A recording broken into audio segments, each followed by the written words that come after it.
तो साहब आज के वीडियो का नाम है मोदी का डंका चौतरफा। ऐसा लग रहा है 2024 से पहले कोई कायनात कोई साजिश रच रही है कि मोदी जी का डंका भारत में और विदेश में दोनों जगह देश विदेश में पिटे।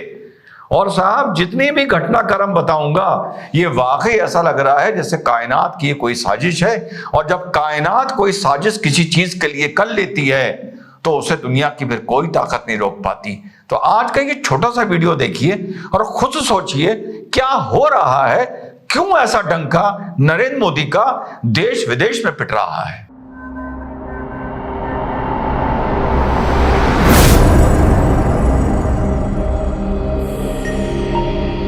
हेलो नमस्कार सत श्री अकाल अस्सलाम वालेकुम, कैसे हैं जनाब। तो साहब आज से कुछ दिन पहले जब मैंने एक वीडियो बनाया था, जो घटना आपको भी पता है कि कुछ सोमालिया के पायरेट्स अपनी औकात भूल गए थे।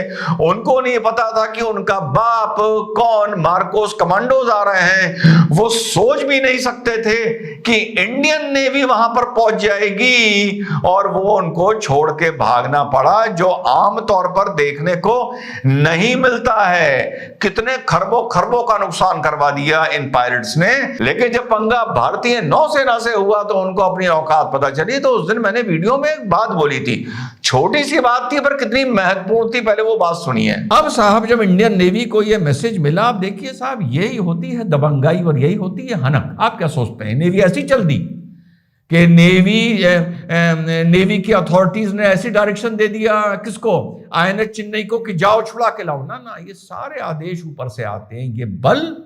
ये बल अथॉरिटी ऊपर से आती है, हिम्मत फौजी की होती है। जी हाँ, मैंने बोला था। आप क्या समझते हैं कि ये अपनी मनमर्जी से नेवी शिप निकल गया, रात भर का सफर करने चला गया? ना, मैंने कहा था ऊपर से आदेश आया है। अथॉरिटी में जब जलवा होता है तभी फौज में जलवा होता है। और सुनिए एडमिरल हरी ने, mean chief of the navy staff ने क्या एग्जैक्टली बोला। तो हमारा इंटरेस्ट था कि इंडियन क्रू, जब तक इंडियन क्रू है उनको तो सेफ तो करना ही है। तो हमने जो यहाँ हमारे एसओपी के अनुसार, गवर्नमेंट का जो एसओपी के अनुसार एक एग्जीक्यूटिव अथॉरिटी होता है, हमारा deputy chief of naval staff operation देखते हैं, उनके अंडर उनके वो हेड करते हैं ये कमेटी। और इसमें बाकी कंसर्न डिपार्टमेंट्स और मिनिस्ट्रीज़ के रिप्रेजेंटेटिव आते हैं। तो उन्होंने भी डिसाइड किया है कि हाँ, इसको इंटरवेंशन की ज़रूरत है तुरंत। जी हाँ साथियों, यही बात आपके भाई ने उसी दिन बोली थी जो एडमिरल साहब ने पत्ते बाद में खोले कि ये आदेश ऊपर से आया होगा और तत्काल आया होगा। और यही फर्क होता है सरकार और सरकार का। 26/11 के बाद हमारी फौज आदेश लेने के लिए चक्कर पर चक्कर लगा रही थी, लेकिन उनको आदेश पाकिस्तान के अंदर घुसने का नहीं दिया गया था। और इतना ही नहीं, पिछले 3 दिन के अंदर 11 हमारी नेवी शिप्स अरेबियन सी का गल्फ ऑफ एडन तक से लेकर, यहां से लेकर गल्फ ऑफ एडन तक इसकी पेट्रोलिंग कर रही हैं और बता दिया है कि अब हम यहां आ गए हैं, पंगा न लेना, बड़ा महंगा पड़ेगा।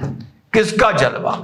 नरेंद्र मोदी का जलवा। उसके साथ साथ बिल्कुल अलग खबर, जहां डंका पिट रहा है मदीने मुनव्वरा, जहां पर स्मृति ईरानी पहुंची सऊदी अरेबिया और उनको मदीने मुनव्वरा ले जाया गया वहां के दौरे पर, और वो मस्जिद नबवी का दौरा करके आई हैं।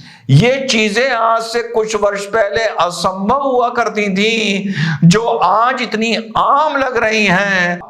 किसका डंका? मोदी का डंका। उधर चलते चलते बात कर लेते हैं मालदीव्स की। साहब मालदीव्स के राष्ट्रपति चाइना गए हैं। पता है क्या मांगने गए हैं? कोई मदद मांगने गए हैं, कोई एड मांगने गए हैं, कोई इन्वेस्टमेंट मांगने गए? ना ना ना ना, मांगने गए हमें टूरिस्ट दे दो हमें टूरिस्ट दे दो, वरना हमारे हाथ में कटोरा आ जाएगा। इन्होंने वहां जाकर टूरिस्ट मांगे हैं। इनका ये हाल हो गया है सिर्फ एक नरेंद्र मोदी ने, जबकि कुछ बोले ही नहीं।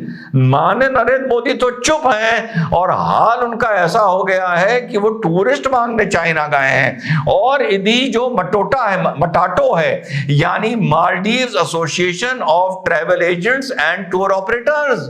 उन्होंने हाथ जोड़ के भारत से माफी मांगी है, कहा है बिजनेस के अलावा हमारा भाईचारे का रिश्ता है, हमें माफ कर दो। जलवा किसका? नरेंद्र मोदी का। इधर यूएई के प्रेसिडेंट वाइब्रेंट गुजरात के दौरे पर आते हैं, जो ग्लोबल समिट हो रही है, और उनके साथ 3 किलोमीटर लंबी रोड शो होती है माननीय नरेंद्र मोदी की। और नरेंद्र मोदी वही आदमी है जिसने इजराइल और हमास के युद्ध पर जब जब जो सही समझा वो किया, और किसी के भी दबाव में नहीं आया, ना इस्लामिक मुल्कों के दबाव में आया और ना अपने मुल्क के किसी समुदाय के दबाव में आया। जब वीटो करना था सीज फायर, तब वीटो किया। जब इजराइल की तरफ से वोट करना था, जब इजराइल की तरफ से वोट किया। और जब सीज फायर के लिए वोट करना था, तब सीज फायर के लिए वोट किया। लेकिन सीज फायर हाल में यूनाइटेड नेशन में जब भारत ने परमानेंट सीज फायर के लिए वोट किया, यानी टेक्निकली जो नेतन्याहू बोल रहे हैं उसके खिलाफ वोट किया, उसके बावजूद मालदीव्स के पंगे में इजराइल भारत के साथ खड़ा है और खुल के खड़ा है। और प्रधानमंत्री के बाद वो एक ऐसा स्टेट, एक देश बना है जो लक्षद्वीप को प्रमोट कर रहा है। किसके बाद? परमानेंट सीज फायर की वोटिंग के बाद भारत और इजराइल के संबंधों में कोई खटास नहीं पड़ी, कोई नाराजगी ना इत्तेफाकी नहीं आई, बल्कि ये संबंध और मजबूत हुए हैं। और जो यूएई के प्रेसिडेंट साहब इस टाइम भारत में हैं, उन्होंने सुनिए माननीय नरेंद्र मोदी जी के लिए क्या अल्फाज इस्तेमाल किए हैं। Was an excellent meeting. This man is amazing. His energy, his vision is what drives us and inspires us. It was very inspiring. तो ये हो रहा है चौतरफा जो डिंका पिट रहा है नरेंद्र मोदी का।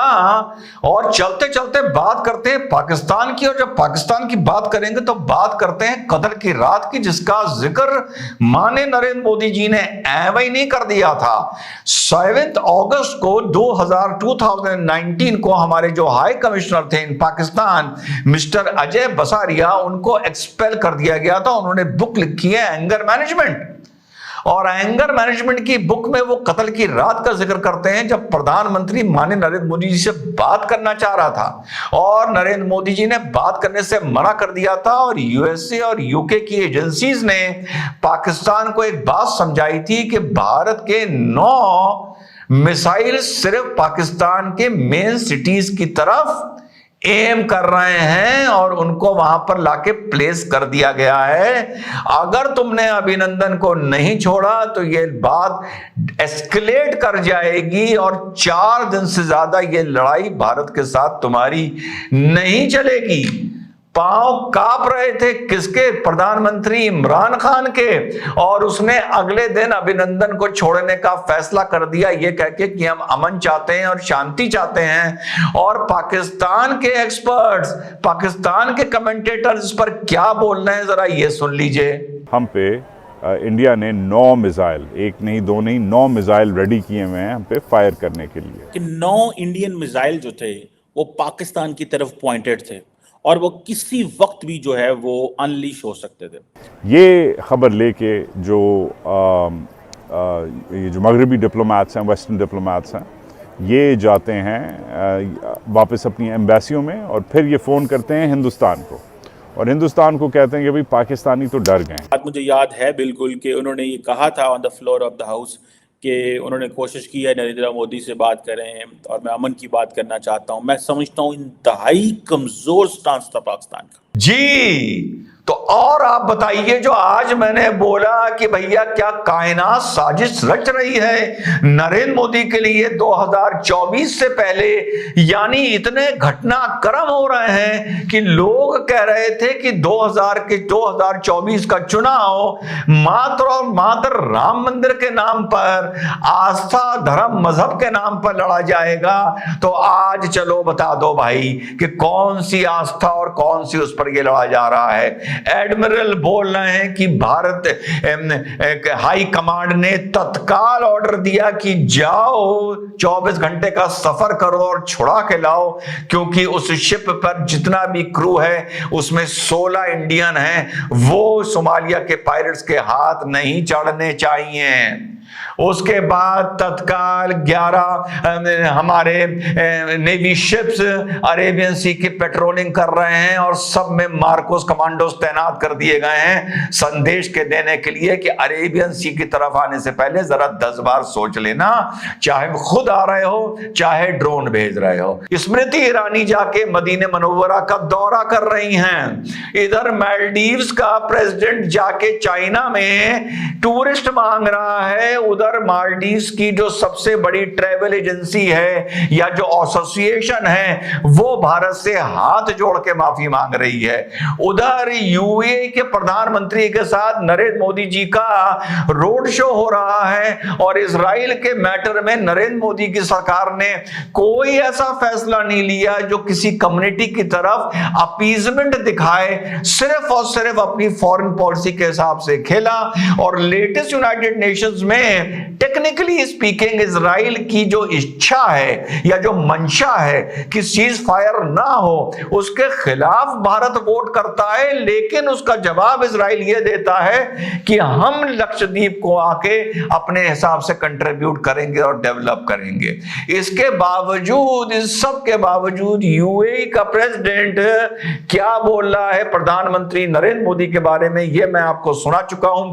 हेड ऑफ द स्टेट्स इस तरह के पर्सनल कमेंट्स नहीं करते हैं। पर्सनल किसी को ना डिमीन करने के लिए करते हैं, ना इतना चढ़ाने के लिए करते हैं जैसा कमेंट यूएई के प्रेसिडेंट ने किया है। और इसके बावजूद पाकिस्तान के कमेंटेटर्स क्या बोल रहे हैं नरेंद्र मोदी के बारे में कि यस, ये हमें बर्बाद कर देते, अच्छा हुआ कि हमने अभिनंदन को छोड़ दिया।